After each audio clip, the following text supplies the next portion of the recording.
Bom, então atendendo ao pedido de vocês, porque eu sei que vocês queriam muito esse vídeo aqui sobre como resolver os problemas de comportamento com o seu cãozinho. Então o vídeo de hoje vai ser um mini curso de adestramento para você saber como resolver os problemas com o seu cãozinho aí na sua casa. Se você não viu a parte 1 desse vídeo, eu recomendo que você veja, que a gente fala das técnicas de treino, curso de adestramento lá de cães para as técnicas de treino, para você ensinar alguma coisa para o seu cachorro, que aquilo lá vai ser importante, vai servir de base para esse vídeo aqui, porque não adianta nada você querer resolver o problema do seu cachorro se você não sabe ensinar sequer alguma coisa para ele. Como a gente falou no vídeo anterior, a parte 1 desse vídeo aqui, que é a parte 2, a gente tem basicamente 3 tipos de aprendizado dos cães: imitação, associação e consequências. No caso específico, para a gente resolver algum problema de comportamento, a gente vai utilizar os dois últimos, que é a parte de associação e a parte de consequências. Já para a gente treinar o nosso cão, ensinar alguma coisa nova para ele, basicamente a gente usa o terceiro e último, né, que é só a parte de consequências.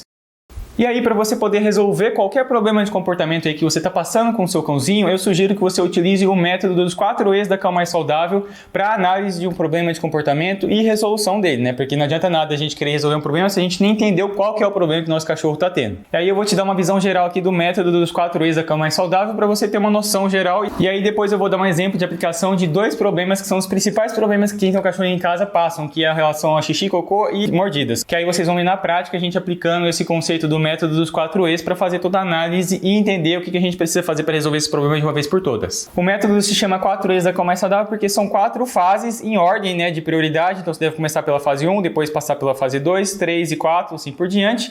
E porque cada uma dessas fases começa com a letra E. Então a fase número 1 a gente tem entender o problema, a fase número 2 a gente tem eliminar o erro, a 3 ensinar o certo e a quarta e última fase é encaixar na rotina. Para você poder aplicar essas 4 fases, claro que vai depender do seu conhecimento prévio que você tem aí do seu cachorro, né? Basicamente, a gente, na parte de entender o problema, a gente precisa de uma base muito forte dos 2 pilares do método do Cão Mais Saudável, que é o pilar de necessidades básicas e o pilar de comunicação canina. O terceiro e último pilar é o pouco que a gente está falando aqui, que é o pilar de aprendizagem canina. Obviamente que não vai dar para falar tudo nesse vídeo aqui, senão isso aqui vai ficar um vídeo muito extenso, mas depois, no final dessa aula aqui, eu vou te mostrar como que você pode fazer para aprender mais sobre todas essas etapas, se aprofundar mais nesses assuntos aí. Os nomes das fases são autoexplicativos, né? Então, entender o problema, basicamente, a gente tem que identificar qual que é a raiz do problema, a causa real, e não só o comportamento que o cão está apresentando, que na verdade o que a gente vê, os comportamentos que ele está apresentando, que a gente considera como maus comportamentos, são só os sintomas, né? Os sintomas de que tem algo de errado, mas a gente tem que entender qual que é a causa, e aí entra nessa fase entender o problema, por isso que vocês precisam entender um pouco mais de necessidades básicas, o que são comportamentos naturais dos cães, o que é esperado de um cachorro, o que não é, o que é normal, o que não é normal. Aqui tem que saber um pouco também da questão da rotina do cão, do equilíbrio das necessidades de tanto de atividade física quanto de descanso. É muito importante o seu cão estar equilibrado emocionalmente para poder aprender alguma coisa, porque um cachorro, um cérebro estressado, um cérebro que não tem as suas necessidades supridas e também o corpo do cachorro, ele não vai conseguir reter essa informação e aprender nada. Grande parte dos problemas de comportamento que a gente vê, que eu atendo aí as pessoas e que as pessoas passam, né, dentro de casa, estão relacionados à parte do pilar de necessidades que elas não conseguem suprir essas necessidades básicas desse cachorro. Então, prestem muita atenção, já tem vídeos aqui no canal também falando sobre essa questão de necessidades básicas. Eu vou deixar aqui embaixo na descrição algum material para você ver depois, mas saiba que é muito importante, apesar só porque eu não estou falando nesse vídeo aqui, não significa que não é importante. A segunda fase, que é eliminar o erro, basicamente é o que? Eu preciso encontrar uma estratégia, manejar um ambiente aí de alguma forma que o meu cachorro não continue errando. Porque se ele continuar cometendo o mesmo erro de que aquele mau comportamento lá que você gostaria de eliminar, esse comportamento está sendo reforçado e aí ele vai continuar repetindo esse comportamento diversas vezes e isso não vai se extinguir. E aí, para fazer essa análise e entender o que é o erro, né? Qual que é o erro, identificar com clareza, porque muitas pessoas têm dificuldade de identificar o que é o erro do cachorro. E aí a gente usa o método de análise do ABC canino, que basicamente a gente divide qualquer coisa que o cachorro está fazendo em 3 etapas, né? Que antes é o que é o antecedente, o que o cachorro ele viu para despertar para disparar aquele comportamento, qual que é o comportamento em si, e o C, né, que é a consequência. Qual que é a consequência? Porque lembrar a parte de aprendizagem, que os cães aprendem por consequências? Então, aqui envolve a consequência. Então, para ficar mais claro, vamos pegar uma situação aí do cotidiano que as pessoas presenciam com seus cães para a gente fazer essa análise do ABC, antecedente, comportamento e consequência. Vamos supor que eu quero saber o que eu faço para o meu cachorro não fugir de casa, né? E aí a gente vai ter que entender o problema e tal, depois a gente vai falar sobre todas essas fases, mas aqui eu quero exemplificar como que a gente faz a análise do ABC canino. Imagina que eu moro numa casa casa aqui, né? Eu tenho 2 cães, a Momo ali em cima da escada e o Pop aqui embaixo da câmera. E aí eu vou abrir o portão para poder sair de casa com o carro, né? E aí o que acontece? Esse é o antecedente. O cachorro tá lá fora e ele vê o portão abrindo. Isso é o que está acontecendo no momento. Aí ele pode fazer alguma coisa nesse momento, certo? Quando ele vê o portão abrindo, o que normalmente os cachorros fazem? Eles correm em direção à rua. Esse é o comportamento do cachorro, que a gente rotula aqui como fugir de casa, certo? E qual que é a consequência? Então, lembra lá, ABC, antecedente, comportamento, consequência. Antecedente, o cachorro vê o portão abrindo e ele está ali na garagem. O comportamento, ele sai correndo e vai em direção à rua. Qual que é a consequência? Me fala. Ele consegue, né? E aí ele vai lá na rua, encontra outro cachorrinho, encontra as pessoas, começa a correr loucamente, começa a encontrar vários cheiros interessantes lá na rua. Ou seja, de maneira geral, essa consequência é uma consequência que ele estava desejando. Ele queria explorar o ambiente lá fora. E aí ele acabou conseguindo. E quando o cachorro ele consegue o que ele quer, o que ele vai fazer? Ele acaba sendo reforçado. E aí ele analisa a situação, qual que foi o comportamento que ele fez que gerou esse reforço, essa recompensa, que foi o caso de conseguir ir lá fora. E no nosso caso aqui é o fato dele ter fugido. Então, da próxima vez que o portão abrir, adivinha só qual que é o comportamento que ele vai repetir? Vai sair correndo em direção à rua, vai fugir e vai conseguir a mesma consequência e vai ser reforçado da mesma forma. E é por isso que esse problema nunca vai se resolver se você não eliminar esse erro, que é o fato do cachorro conseguir a consequência que ele quer, que é fugir e ver as coisas lá fora. Por isso, essa segunda fase, que é o segundo E, é eliminar o erro. Porque se a gente não elimina o erro, é igual a gente querer esvaziar um balde sem fechar a torneira. Imagina só, tem uma torneira aberta aqui, caindo água dentro do balde, aí você pega e esvazia o balde, coloca no mesmo lugar e adivinha só o que acontecer? Daqui a pouco o balde vai estar cheio de novo, transbordando. O que seria o mais sensato da gente fazer? Fechar essa torneira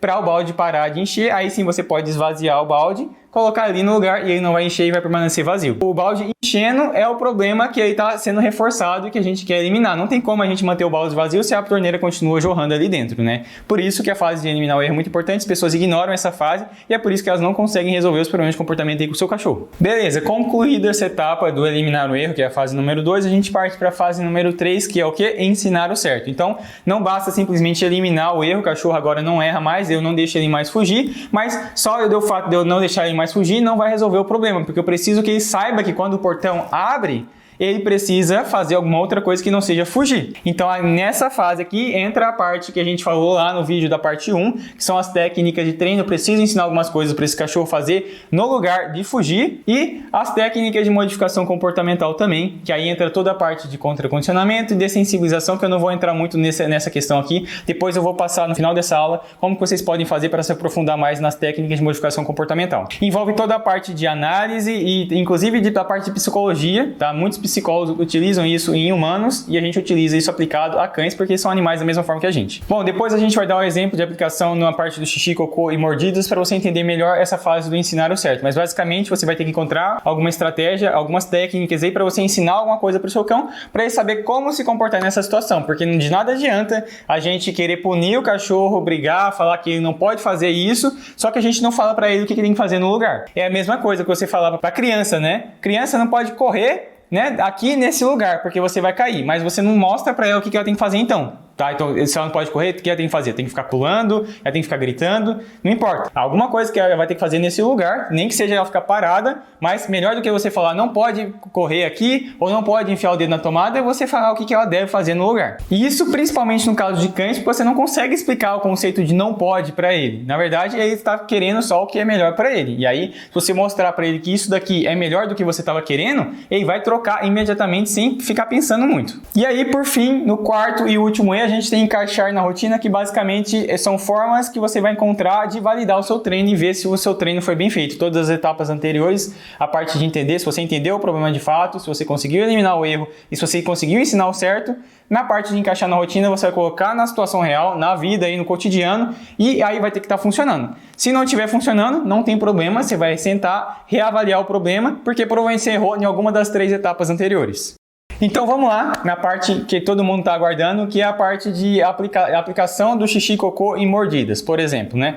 Vamos pegar o caso do xixi, cocô. Lembra lá as 4 fases? Entender, eliminar, ensinar e encaixar. No xixi e cocô, o que a gente precisa entender? O cachorro, ele não sabe a questão do certo e errado. Que aqui é certo fazer xixi e lá é errado. Não, principalmente se é um filhote, você nunca ensinou isso pra ele e ele não nasce sabendo. Da mesma forma que as crianças, elas não nascem sabendo que elas precisam fazer o xixi e o cocô em cima dentro de uma privada. Elas vão fazer, se você não ensinar nunca pra elas, vão fazer em qualquer lugar, no lugar que ela tiver vontade, ela vai agachar lá e fazer o que ela tem que fazer. Mesma coisa do filhote, mesma coisa do cachorro adulto que nunca foi ensinado. A diferença é que os cães, eles têm locais preferenciais para fazerem, porque eles são animais higiênicos. Eles não gostam de fazer no ambiente que eles passam a maior parte do tempo, porque isso é anti-higiênico para ele. A não ser que seu cachorro está confinado num lugar que não tem onde ele fazer, vai ter que fazer naquele lugar que ele está, porque ele não vai explodir. E eles também tentam fazer, então além do fato de eles tentarem fazer o mais afastado possível, eles tentam fazer em um local que absorve bem o xixi, por exemplo, porque eles não querem sujar as patinhas. Então, se você tem um carpete, se você tem um tapete que absorve muito bem o xixi, adivinha só, e tem o piso de porcelanato, qual que você acha que é a superfície que ele vai preferir fazer? Considerando que ele não tem nenhum aprendizado ainda, ele está zerado. Naturalmente, instintivamente, esse cachorro vai preferir fazer no lugar que absorve mais. Isso tudo que a gente está falando aqui, a gente está tentando entender o problema. Por que o cachorro faz xixi, aonde que ele faz, o que ele prefere, por que ele erra. Se a gente não sabe disso, a gente não vai conseguir resolver esse problema. E aí, só nessa parte aqui, na primeira fase, que é a mais importante de todas, por isso que é a número 1, a gente pode ficar muito tempo aqui só falando sobre isso para tentar entender os diversos casos possíveis. Só para vocês terem ideia, eu já vi cachorro que ele estava errando porque ele tinha acesso, o banheiro dele era grama no quintal, na parte de fora da casa, e quando chovia, a grama ficava molhada, ele não gostava de pisar no molhado, então por isso que ele fazia em outro lugar. E aí qualquer outro lugar era o lugar errado, porque o único lugar que ele tinha de banheiro era a grama, certo? Então, aí estamos entendendo o problema. Já tem um caso também, por exemplo, de um cachorrinho que ele só fazia quando ele ficava sozinho na sala, em cima do tapete da sala. Quando a pessoa, os donos dele estavam na sala, ele não fazia de jeito nenhum. Quando eles saíam, o dono saía de casa ou ia lá para a cozinha, entrava no quarto, ele fazia lá. Adivinha só qual que era, o que eu entendi? A gente foi avaliando, investigando por a situação, né? E acabamos descobrindo que o cachorrinho ele tinha medo de fazer na frente dos donos. Então, quando os donos não estavam presentes ali no mesmo ambiente que ele acabava fazendo no lugar que era preferencialmente para ele, que era o tapete da sala, porque ele já estava acostumado a fazer no tapete, porque, como a gente falou, eles absorvem bem, né? E ele estava acostumado a fazer tapete higiênico, só que aí na sala não tinha tapete higiênico, e aí o único local mais adequado para ele era o tapete da sala. Como que a gente descobriu isso? A gente pegou, colocou ele no quarto, deixou ele restrito no quarto e a gente ficou na sala com o tapetinho higiênico. Aí ele imediatamente fez lá e a dona falava que ele não fazia por nada o xixi dentro de casa, só quando ela saía ou quando ela não estava no mesmo ambiente que ele. E aí, adivinha só, a gente acabou descobrindo que, por eliminação, né, tentativa e erro, ele só fazia quando não tinha ninguém por perto. E aí a solução que a gente encontrou nesse caso é fazer um banheirinho mais afastado com que as pessoas não estivessem ali por perto dele, que aí ele se sentia mais vontade de fazer. Ou seja, tudo isso a gente está entendendo o problema. A gente pode ficar aqui o dia inteiro discutindo vários casos diferentes para a gente poder entender o problema, mas eu não vou me alongar muito aqui, senão esse vídeo vai ficar muito grande. Considerando que você entendeu o problema aí, entra na fase número 2, que é o que? Eliminar o erro. Então, o simples fato do cachorro estar fazendo xixi no lugar que ele está fazendo, independente se você acha que é o local adequado para ele ou não, ele já está sendo reforçado. Por quê?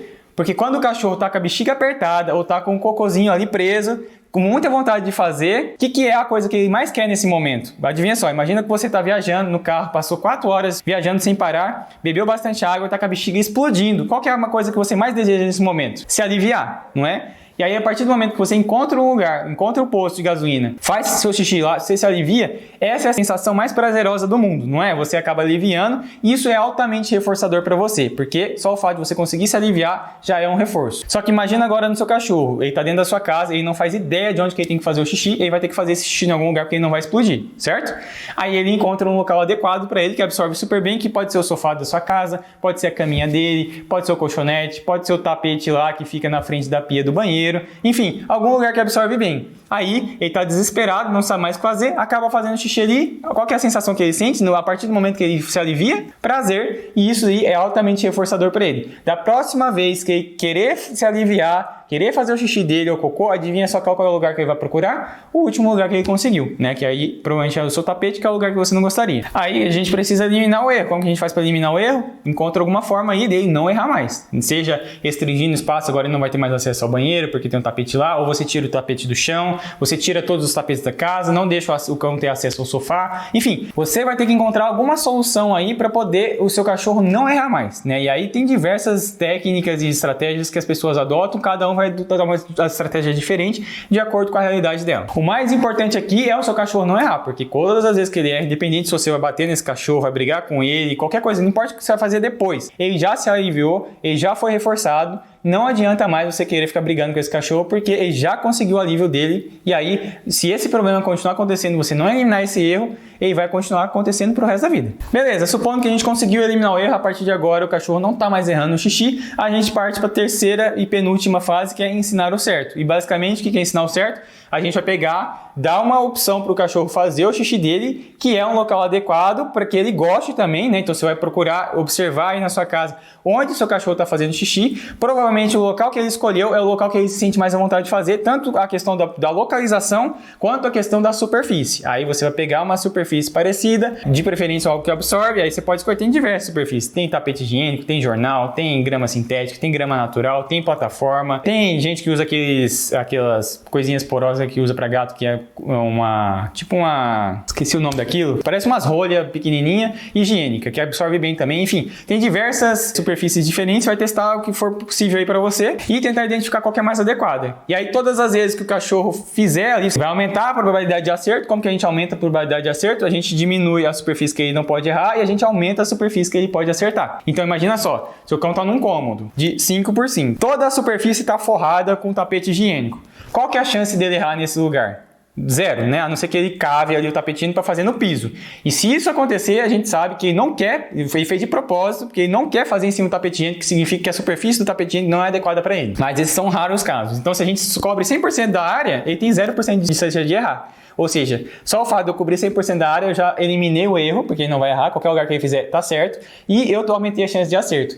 E aí, para dar um plus, porque só o fato dele acertar, ele já tá sendo reforçado, lembra lá? Só o fato dele estar fazendo xixi ali, ele já tá se aliviando, e esse é o reforço dele. Ele já tá aprendendo que aquela superfície é o local adequado. E aí é questão de tempo, dele fazendo ali, até que ele vai se acostumar e vai aprender que aquele local é adequado. Aí você vai retirando os outros tapetes, vai diminuindo, até que vai ficar um tamanho que é o adequado para ele. Tem gente que acha que, eu quero deixar só um tapete higiênico, mas às vezes o tapete higiênico é muito pequeno para o seu cachorro, precisa de 2, 3 ou 4. E aí não dá para falar qual que é o certo para o seu caso, você vai ter que testar. Mas se você quiser dar um plus a mais, você pode dar uma recompensa para o seu cachorro. Quando você vê ele fazendo no lugar certo, você pega um petisco de altíssimo valor, um pedaço de carne, um pedaço de queijo, um pedaço de frango, alguma coisa derivada de animal que o cachorro ama, e dá um pedaço para o seu cachorro, que eu tenho certeza que se ele conseguir associar que ele ganhou esse pedaço de petisco porque ele fez o xixi ali naquele local, ele vai querer repetir. Eu já atendi vários casos de alunos meus que começavam a acontecer o quê? O cachorro ia lá correndo no tapetinho, fazia um pinguinho de xixi ali porque ele queria receber a recompensa. E é ótimo, né? Porque dessa forma a gente consegue garantir que o cachorro vai fazer no lugar certo e a gente, inclusive, pode colocar um xixi sob comando. Isso acontece aqui com a Momo. Os nossos cães não fazem dentro de casa, só fazem fora no quintal, que é na grama ou na terra aqui na frente de casa. Às vezes eu pego, saio com os cães e peço para eles fazerem xixi, eles vão lá, fazem. E aí eu parabenizo eles, às vezes recompenso. Hoje eu nem estou recompensando mais, porque já foi muito reforçado isso e já acostumaram, né? Mas a gente consegue fazer o xixi sob comando. Inclusive vou tentar deixar um vídeo aqui, eu não sei se eu já gravei alguma vez isso, mas vou deixar um vídeo aqui para vocês verem a Momo fazendo xixi sob comando. E aí, a quarta e última fase é encaixar na rotina, que é quando você começa ou retirar a quantidade de tapetes, né? Como foi o exemplo que eu dei aqui, ou então começa a dar mais acesso a outros cômodos para o seu cão. Lembra lá que às vezes a gente teve que restringir mais o nosso cachorro, tirar o acesso dele do sofá, tirar o tapete. É quando você começar a colocar o tapete de volta para testar, ter acesso ao sofá, ter acesso a outros cômodos, a outros locais, né? A outras coisas que a gente vai colocar à prova no nosso treino. Se o cachorro errar, o que significa? Que a gente não treinou o suficiente, a gente falhou em alguma das 3 etapas. Entender o problema, eliminar o erro e ensinar o certo. Significa que a gente tem que fazer o quê? A gente sai da etapa número 4 e volta para a etapa que a gente está falhando. Seja etapa número 1, etapa número 2, etapa número 3. E começa tudo de novo, não tem problema. Você tem que ter paciência. O mantra aqui é o PPC, paciência, persistência e consistência. Tem que ser paciente, persistir pelo tempo que for necessário e ser consistente, fazer sempre da mesma forma. Beleza? Agora eu vou passar rapidinho a questão das mordidas, senão vai ficar muito longo isso aqui, já estou ficando quase sem voz também. Vamos lá, os 4 E's. Entender, eliminar, ensinar e encaixar. Certo? Entender, eliminar, ensinar e encaixar. Para mordida, entender o problema. Filhote tem uma necessidade de ficar mordendo as coisas, principalmente quando eles estão trocando dos dentes. E eles gostam de interagir com a boca, eles gostam de morder, fica observando dois filhotinhos brincando. Eles ficam um mordendo o outro, é essa a brincadeira de lutinha que eles gostam. E aí, adivinha só, eles vão querer brincar mordendo você. Então, isso é uma necessidade natural dos cachorros. E aí a gente tem que entender que muitas vezes ele acaba, por tentativa e erro, aprendendo que ele consegue atenção também dessa forma. Porque muitas vezes é difícil a gente ignorar um cachorro que está mordendo a gente. É impossível, né? Principalmente com aqueles dentinhos afiados. Então, com a experiência da vida dele, ele vai vendo que ele consegue a atenção das pessoas mordendo também. E aí ele começa a usar esse recurso que é a mordida para conseguir outras coisas que ele quer. Como, por exemplo, atenção. Às vezes o cachorro ele quer brincar com você, chamar você para brincar, ele vai começar a te morder. E aí, beleza, a gente entendeu. Nesse caso específico, tem muitos outros, a gente pode extrapolar isso aqui para muitas outras coisas, né? Mas para não estender muito aqui o vídeo, vamos se ater a essas duas coisas, que é eles interagem assim e para conseguir atenção. Então vamos partir para a segunda fase, que é o que? Eliminar o erro. Então o que seria o erro? O cachorro conseguir me morder. Porque imagina só, se ele me morde, mesmo que seja para eu brigar com ele, bater nele, brigar, gritar com esse cachorro, eu tô dando atenção para ele. É uma forma de dar atenção, nem que eu seja empurrar. Tem muitos cães que você começa a empurrar ele, aí que ele começa a morder mais ainda, porque isso aqui lá vira uma brincadeira de lutinha. Se isso continua acontecendo aí, adivinha só, você não tá eliminando o erro. Na verdade, você tá reforçando o problema, porque só o fato dele, ele quer atenção. Lembra lá da ABC canino? Ele vê você e ele quer brincar. Aí ele começa a te morder, qual que é a consequência? Você começa a empurrar e aquilo lá vira uma brincadeira. Ou seja, a consequência ele conseguiu o que ele queria. E era justamente aquilo que ele queria, que é o reforço dele. Ou seja, da próxima vez que ele quiser brincar, ele vai começar a morder você, porque ele quer aquela recompensa, que é a brincadeira, é aquela interação, e aí você está reforçando cada vez mais o problema e você não está eliminando o erro. Como que a gente faz para eliminar o erro? Tem várias formas. Seja porque o cachorro não vai ter acesso a você nessas horas que ele está mais agitado, seja porque você vai sair imediatamente do ambiente e vai para outro lugar. Por isso que é muito importante, no caso da suíte canina, principalmente para filhotes, a gente utiliza muito, né? Porque se o cachorro fica solto pela casa, quando ele te der na telha, quer brincar, ele vai vir morder a gente e a gente não vai conseguir ignorar ele. E vai acabar reforçando o problema. Então, vai encontrar alguma forma aí na sua casa do seu cachorro não conseguir ficar te mordendo. Né? Seja porque você só vai interagir com ele com algum brinquedo na mão, que aí vai morder o brinquedo e não você, ou porque na hora que ele não pode ficar te mordendo, ele nem vai ter acesso a você. Aí a gente parte para a terceira fase e penúltima, que é ensinar o certo. Então, meu cachorro ele precisa aprender que morder não é adequado, né? Eu não aceito, não é aceitável morder a gente em qualquer parte, nem seja na roupa, seja nos mãos, nos pés. Só que aí a gente tem que ensinar o que ele tem que fazer no lugar. Se ele quer chamar a atenção, eu preciso ensinar esse cachorro a chamar a nossa atenção e conseguir a atenção nossa de outras formas. Por exemplo, aqui a gente reforça muito o fato do cachorro vir na nossa frente e sentar. Ou então aqui os nossos cães, a gente fez o treino do queixo, eles colocam o queixo em cima da nossa perna e ficam com o queixo assim. A gente sabe que ele está querendo alguma coisa. O Pop ele usa muito o queixo ou sentar na nossa frente. Então, do nada, o Pop vem, para na nossa frente, senta e fica olhando pra gente, eu sei, ele quer alguma coisa. E aí eu vou pensar o que ele está precisando. Às vezes ele está com vontade de fazer xixi, às vezes ele está com sede, às vezes ele está com fome, às vezes ele quer brincar, às vezes ele quer dar um rolê lá fora, não importa. Mas o importante é eu saber identificar isso e conhecer muito bem o nosso cachorro. Por isso que tem lá, dentro do pilar de necessidades, né, do método NCA, necessidades, comunicação e aprendizagem, a parte de necessidades e conhecimento do seu cachorro é muito importante. E no caso específico da Momo, ela tem um jeito muito peculiar de chamar, de querer pedir a nossa atenção, que é o quê? Sentando, isso foi treinado, né, reforçado muitas vezes, ela senta na nossa frente e encosta o queixo. E se a gente não der muita atenção, ela começa a lamber a gente. E quando ela começa a lamber desesperadamente, eu sei que é alguma coisa muito urgente. Provavelmente é porque ela tá apertada e aí os cães ficam aqui dentro de casa, ela quer ir lá fora para poder fazer xixi, ou tá com sede, enfim, ou tá na hora dela brincar. E aí, se você quer interagir com o seu cão, como que a gente faz para ensinar aí que não pode morder a gente, tem que morder as outras coisas? Eu sempre vou interagir com o meu cachorro com uma coisa na mão. Então eu vou interagir com um cabo de guerra, com uma bolinha, com um brinquedo longo, um brinquedo de pelúcia, porque aí se o cachorro morde o brinquedo, tá ok, a gente pode interagir assim, ele vai receber atenção, vai conseguir as coisas que ele quer, e se ele me morde, eu imediatamente interrompo a brincadeira e vou para outro lugar e paro. E aí, aqui que as pessoas falham. A gente precisa colocar na quarta fase, que é encaixar na rotina. E isso aí tem que se estender por várias semanas ou às vezes vários meses. Só que a pessoa faz isso uma vez e acha que vai resolver o problema. Não. Lembra do PPC? Paciência, persistência e consistência. As pessoas falham, não tem paciência, o cachorro já perde a paciência e desiste, não são persistentes o suficiente e não são consistentes. Às vezes elas brincam com o cachorro com a mãozinha, deixa morder, aí às vezes brincam com o brinquedo, brinquedo, às vezes ela está ocupada, o cachorro vem mordendo, aí ela consegue atenção, então está falhando na segunda fase, que é eliminar o erro. Enfim, se você não está conseguindo resolver o problema de mordida, é porque você está falhando em alguma das 3 etapas anteriores, seja ele entender o problema, eliminar o erro ou ensinar o certo. Beleza? Eu sei que não deu para falar tudo sobre esse assunto, porque é muito extenso, a gente poderia ficar aqui várias horas falando sobre isso, e inclusive, se você quiser se aprofundar mais nesse assunto de xixi e cocô, mordidas, destruição ou latidos, eu tenho um curso gratuito de adestramento de cães, vou deixar aqui embaixo na descrição desse vídeo para você acessar lá, faz o seu cadastro, você vai receber por e-mail esse curso, e aí tem 4 aulas mega aprofundadas lá só sobre esses 4 temas que eu acabei de falar aqui, que é xixi, destruição, mordidas e latidos. Lá eu fico mais de 1 hora falando só sobre cada um desses problemas, e aí a gente destrincha todos os 4 E's, a parte de entender, eliminar, ensinar e encaixar, com vários exemplos práticos. Recomendo fortemente que você veja se você quiser aprender mais sobre algum desses assuntos. Só lembrando também, se você não viu a parte 1 desse vídeo, que a gente mostra as técnicas de treino para ensinar alguma coisa pro seu cachorro, eu recomendo que você veja, eu vou deixar aqui no card também para você acessar depois. E, para quem não sabe, a gente tem um curso de adestramento completo para quem quer tornar o seu cachorrinho aí num Lorde, que a gente fala toda a parte de treino e toda a parte de comportamento também. Vou deixar aqui embaixo para você acessar, caso você queira saber um pouquinho, conhecer um pouquinho melhor esse nosso curso completo de adestramento. Então é isso, eu espero que você tenha gostado. Se você gostou desse vídeo, já sabe, deixa o seu like aqui, compartilha com os amigos e se inscreve no canal se você ainda não está inscrito. A gente se vê no próximo vídeo.